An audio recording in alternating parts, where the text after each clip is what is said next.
Avez-vous déjà eu l'impression de vous sentir à la merci de garagistes peu scrupuleux, incompétents ou juste débordés? Dans cette vidéo, je vais prendre ma propre panne moteur comme cas pratique pour vous montrer 3 tests faciles et rapides à faire pour diagnostiquer une panne moteur. En apprenant à diagnostiquer, vous allez soit pouvoir réparer votre moteur vous-même ou à minima contrôler que votre garagiste ne vous raconte pas des salades. Dans tous les cas, vous allez gagner du temps, de l'énergie et de l'argent. Bonjour, ici Alex Wagner, votre ingénieur motoriste dans l'automobile, et ma série 3 E21 323i est en panne moteur. Habitant à Paris, j'ai ni garage ni outils, donc d'habitude je fais entretenir mes BMW chez mon spécialiste de la région parisienne, PF Motorsport. Mais là, je suis dans les Landes, à 700 km de mon spécialiste habituel, et vous allez voir, les garagistes locaux, je vais vous raconter, c'est alarmant. Donc on va faire le diagnostic nous-mêmes, mais d'abord, venez voir, je vous montre le problème. Alors le problème est arrivé quand j'étais en train de rouler de la région parisienne vers les Landes, et au bout de 8 heures de roulage, tout d'un coup, il y a eu des ratés de combustion. Je vous fais écouter ça. Alors vous voyez, déjà le ralenti tient mal. Bon,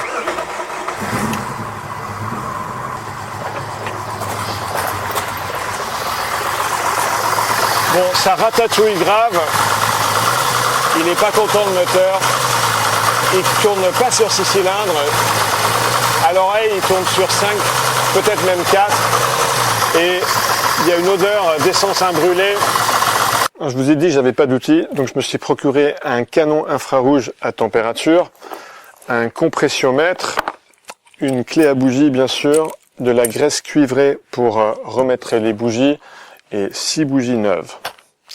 Voyons ce qu'on va faire avec tout ça. Premier test, on va prendre le canon à température infrarouge et on va mesurer la température de chaque branche du collecteur d'échappement. Alors on commence avec le cylindre numéro 1, 140, cylindre 2, 150, cylindre 3, 140, cylindre 4,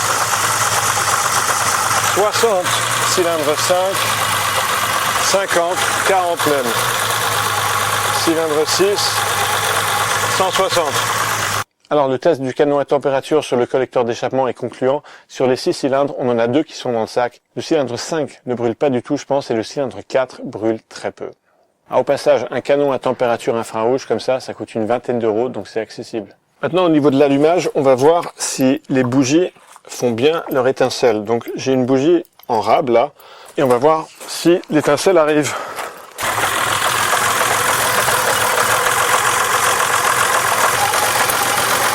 Maintenant, j'ai vérifié l'allumage en validant que l'étincelle arrive bien quand on démarre le moteur. C'est le cas sur les 6 cylindres. Donc c'est pas un problème d'allumage. Si les 6 températures d'échappement avaient été à peu près égales et si les bougies n'avaient pas bien allumé, on aurait porté notre attention vers la bobine d'allumage. J'en parle parce que les bobines ont une durée de vie limitée et sont souvent responsables de ratés de combustion. Et comme c'est des pièces qui coûtent pas cher, j'en ai toujours une d'avance et en ce moment, elles sont même plus dispo en neuf, donc j'en ai 2 d'avance. Je les ai commandées sur Ovoco. Ovoco, c'est une vaste place de marché en ligne permettant de trouver des pièces détachées d'occasion, permettant de réparer rapidement et à moindre coût sa voiture.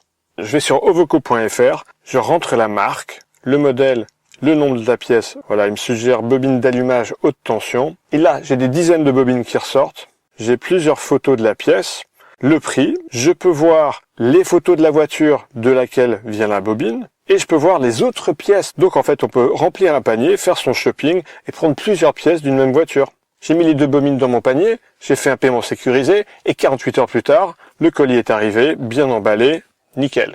Les prix sont une fraction du neuf et c'est quand même plus écologique de faire revivre une pièce qui marche encore bien plutôt que continuellement jeter et refaire du neuf. Quand du neuf est encore disponible.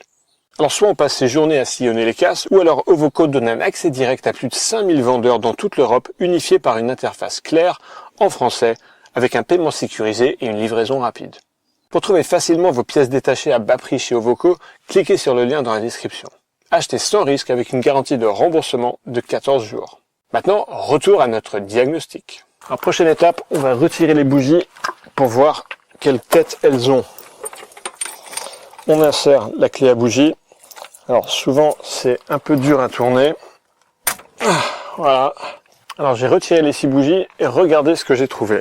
Sur les cylindres qui fonctionnaient, on a le cylindre 1, 2, 3 et 6 qui sont d'une couleur caractéristique brune et sèche. Ça c'est sain et normal.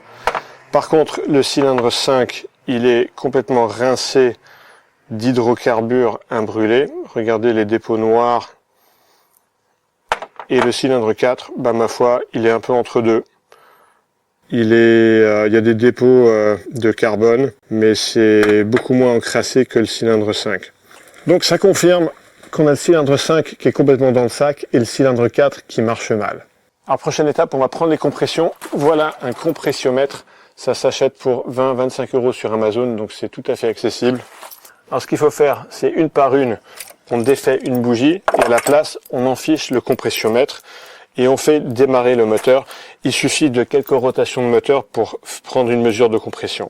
On y va. Ok, coupe. Là, on a 14,8 à peu près. Alors ce qui compte quand on fait les compressions, c'est pas tant l'unité, parce qu'on a des bars, on a des PSI, on a des kilogrammes par centimètre carré, c'est de prendre une échelle et de s'y tenir et vérifier que les compressions sont équilibrées. Là, je les ai relevés les 6. On a sur le cylindre 1, 2, 3 et 6, on a toutes les compressions qui sont entre 14,5 et 15,5. Et par contre, sur le cylindre 5, on a 8 de compression et sur le cylindre 4, on a 10. Donc ça confirme les autres impressions. On a le cylindre 5 qui est dans le sac, qui comprime pas bien du tout, et le cylindre 4 qui comprime mal, lui aussi. Bon alors qu'est-ce qu'on peut conclure de tout ça? On a des ratés de combustion sur les cylindres 4 et 5. L'allumage, lui, fonctionne bien. Par contre, les cylindres compriment pas. Alors, en temps normal, on pourrait se gratter la tête et se demander c'est quoi les causes de ce manque de compression, parce que ça pourrait être un défaut de segmentation. Ce sont les anneaux d'usure sur les pistons qui assurent l'étanchéité entre le piston et le cylindre. Et un segment cassé, bah, ça ferait un manque de compression. Ça peut être une soupape qui ferme mal, mais là, en l'occurrence, compte tenu qu'on a 2 cylindres qui sont concernés, que le symptôme est arrivé brusquement, brutalement, sans prévenir, et que les 2 cylindres sont qui plus est des cylindres voisins, eh ben, ce serait hautement improbable que ce soit la segmentation ou des soupapes sur les 2 cylindres voisins qui font défaillance. Par contre, qu'est-ce qu'il peut y avoir d'autre? Bah, le joint de culasse. Le joint de culasse sur la partie qui assure l'étanchéité entre les cylindres 4 et 5. Une défaillance sur ce joint de culasse, ça pourrait créer un manque d'étanchéité. Alors j'ai vérifié qu'il n'y avait pas de mayonnaise sur le capuchon de remplissage d'huile. S'il y avait eu de la mayonnaise, ça traduirait qu'il y a de l'eau et de l'huile qui se sont mélangées. Et un défaut de joint de culasse aurait pu faire ça. En l'occurrence, non. Alors j'ai ni consommation d'eau du moteur particulière, ni consommation d'huile. Donc on a l'étanchéité entre les cylindres 4 et 5 qui fait défaillance, et c'est ça qui fait que les cylindres ne compriment pas. Alors un joint de culasse qui fait défaillance sur un moteur qui est refait à neuf, qui a à peine 10 000 km, bizarre non? Sauf que, il y a un an, il y a 5 000 km, j'ai eu une brève surchauffe moteur, parce que l'hélice de refroidissement s'était bloquée, c'était pas optimum, je pense que le moteur a dû prendre un petit peu chaud, ça a dû fragiliser le joint de culasse, qui 5 000 km plus tard, a fait défaillance. C'est moche. Et vous savez quoi d'autre est moche? Mes statistiques montrent qu'à peu près la moitié des spectateurs de mes vidéos ne sont pas encore abonnés à la chaîne. Mais je suis certain que c'est pas votre cas, n'est-ce pas? Bon, faut que je vous raconte ce qui s'est passé avec les garagistes locaux, parce que je vous ai dit, j'avais rien de cet outillage. Donc mon idée initiale, c'était simplement d'emmener la voiture chez le garagiste. Je me suis dit que n'importe quel garagiste pourrait s'occuper de cette série 3, parce que, voilà, c'est une voiture de 1981, la technologie est relativement primitive. Je veux dire, c'est quasiment un tracteur par rapport aux voitures hautement technologiques d'aujourd'hui. Donc quel garagiste ne pourrait pas s'en occuper? Eh ben, j'ai été très naïf. D'abord, je l'ai amené à mon garagiste le plus proche, multimarque, et là, en voyant la voiture, c'était « Ouh là là, mais on va pas pouvoir bosser là-dessus, il y a des réglages sur une voiture comme ça. » Des réglages? Quelle sorte de réglages? Alors, il savait pas me répondre. Et puis, disponibilité des pièces. Ouais, non, les pièces sont assez disponibles. Bah, ils avaient l'air flippés par la voiture. Alors je me dis, il me faut un spécialiste de voitures anciennes. J'en trouve un dans le coin, je vais les voir. Ils me disent, ah non, non, non, on pourra pas réparer avant dans 3 mois. 3 mois? Mais est-ce que vous pouvez juste m'aider au moins à diagnostiquer le problème? Parce que j'ai pas d'outils. Ah non, non, non, mais pas du tout. On est débordé, on ne pourra pas toucher à votre voiture avant dans 3 mois. Au moins, minimum. Ouais, ben non, en fait. Je vais faire autrement. J'essaie un 3e garagiste. Je l'appelle au téléphone. Il me dit, ah non, une BM de 30 ans d'âge? Ah non, ça va être compliqué. Ah, en plus, c'est un 6 cylindres. Ah non, non, ça fait peur. Ah, je sais pas. Ça fait peur, mais vous devriez peut-être vendre des viennoiseries à la place de réparer des voitures. Vous auriez moins peur, non? Je me suis demandé si c'était juste moi qui avais pas de bol ou si c'était souvent comme ça en France, chez les garagistes. Alors peut-être vous allez me dire, j'aurais pu emmener la voiture chez BM. Mes expériences passées chez BM, alors je veux pas faire de généralité, je suis sûr qu'il y en a des très bons, mais souvent, ils sont pas dans une démarche de diagnostiquer ce qui va pas, ils sont dans une démarche de juste remplacer, souvent un tas de pièces à la fois, sans chercher c'est quoi le problème. Donc non merci, et surtout une ancienne, ils n'ont pas la culture à ça. Donc c'est pour ça que je me suis outillé moi-même, et on a fait ce diagnostic ensemble. Alors maintenant, le diagnostic fait, j'ai rappelé les garagistes et je leur ai dit que j'avais diagnostiqué que c'était un joint de culasse. Est-ce qu'ils pouvaient juste me changer le joint de culasse?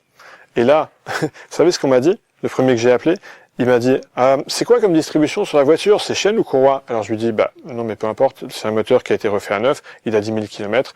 Ah non, mais nous quand on change le joint, si on change votre joint de culasse, il va falloir qu'on refasse la distribution aussi. Pourquoi? Mais elle a 10 000 km ma distribution, elle a besoin de rien. Ah si, mais c'est parce que pour garantir nos travaux, on a besoin de refaire votre distribution. Mais c'est quoi ces gens? Donc au bout de tout ça, j'en ai eu bien marre. J'ai décidé de faire transporter la voiture chez mon spécialiste PF Motorsport en région parisienne. Je pense que ça vaut bien les 700 € de frais de transport pour avoir mon spécialiste habituel qui va s'en occuper et rapidement.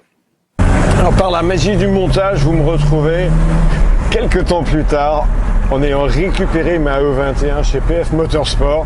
C'était en effet le joint de culasse. Et là, ça fait plaisir de retrouver les 6 cylindres qui marchent tous en même temps. Sur mon 2,8 litres qui propulse 1100 kg à travers une boîte 6 et un pont court. Alors, il y a eu plus de boulot que prévu parce que malheureusement la culasse avait été endommagée en même temps que le joint de culasse, donc ça a nécessité de démonter tout l'équipage mobile, d'envoyer la culasse en rectification, de synchroniser la distribution. On en a profité évidemment pour changer les bougies et pour faire une vidange. Le joint de culasse lui-même, on a opté pour un joint de culasse en métal, une pièce utilisée en compétition. Rien que le joint de culasse, il y en avait pour 400 €, ce qui est plusieurs multiples fois plus cher qu'un joint de culasse classique. Mais c'est un 2,8 litres préparé et ça vaut bien le coup. Facture totale, 4 000 €. Bon, le montant, je vais l'oublier assez vite. Par contre, le plaisir, lui, j'espère qu'il va rester longtemps. Maintenant, pour aller plus loin, en attendant que je fasse enfin l'essai de cette voiture, je vous encourage à regarder l'essai de ma BMW Z1.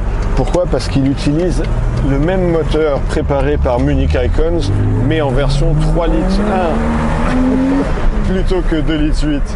Donc amusez-vous bien en regardant ça. À bientôt.